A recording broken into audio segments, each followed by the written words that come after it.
Hey everybody, Scott Wilkinson here. I'm at CEDIA Expo 2013 in the Seymour Screen Excellence booth, talking with none other than Chris Seymour himself about the new screen technologies here at the show. Chris, what can you tell us about it?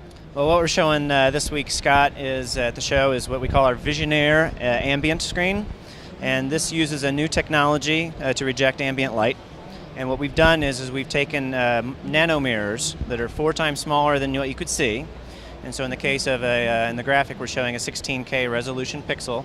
So in other words, each of these mirrors represents a 16K resolution? No, actually in each 16K pixel, you would have over 300 of these mirrors, just Wow. to give you an idea of how small we're talking about. Yeah. So what that does is when the features to give you that gain and reflection back of the image are so small, you won't get sparklies, you can't get any uniformity issues and such.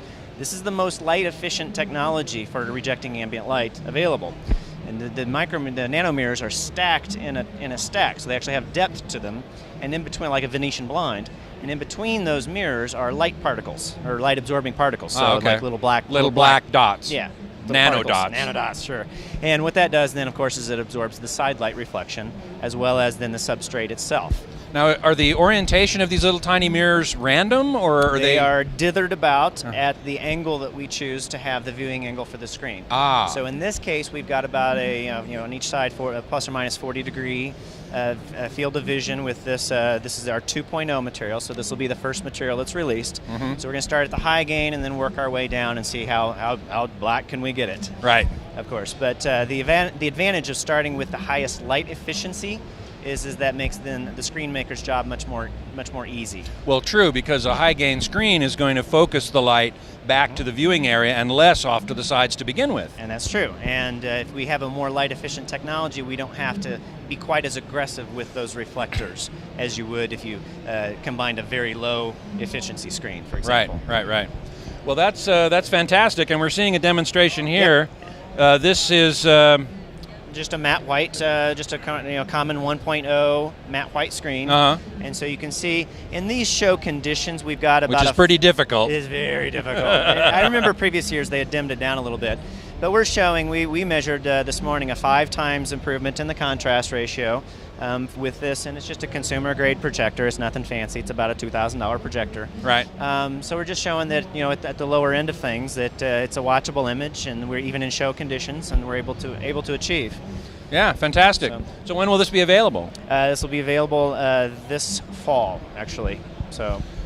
Now, I know it's difficult to price screens because it depends upon the size. Will this be retractable, by the way, and be available in a retractable version? Probably not, because of all these tiny little micro mirrors. Next year, because but you're thinking about doing it. It'll be a completely different retractable than what we do. Currently, we make a velvet stitched, fabric bordered, almost like a tailored screen. But we have to. That's only good for woven materials.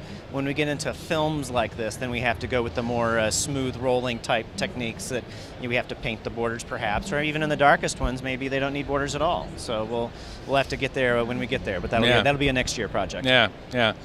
I'm assuming this will command a premium price. It's an expensive technology. I mean, laying the mirrors down. I mean, each screen will have billions of mirrors on it.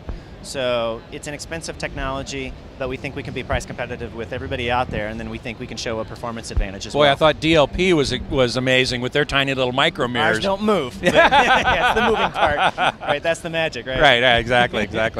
And the uniformity is good, I would think. Absolutely. Within the viewing cone. Yep, absolutely. Because what we've done is when you dither those mirrors, then you've defined your viewing angle, and you've set those parameters. And so then you get excellent uniformity within that band. Fantastic. And anything else at the show you're showing? Also at the show, we're showing a couple of things. We have a new slim profile extrusion for our acoustically transparent screens, and of course we'll have our ambient Visionaire ambient in that as well.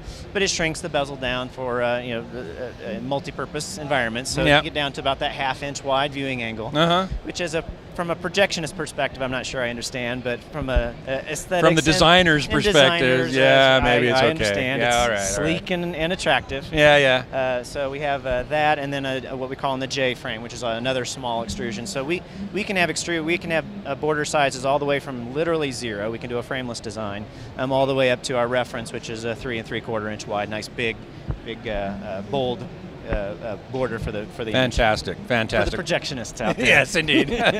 Well, thanks so much for talking with us. Thank you, Scott.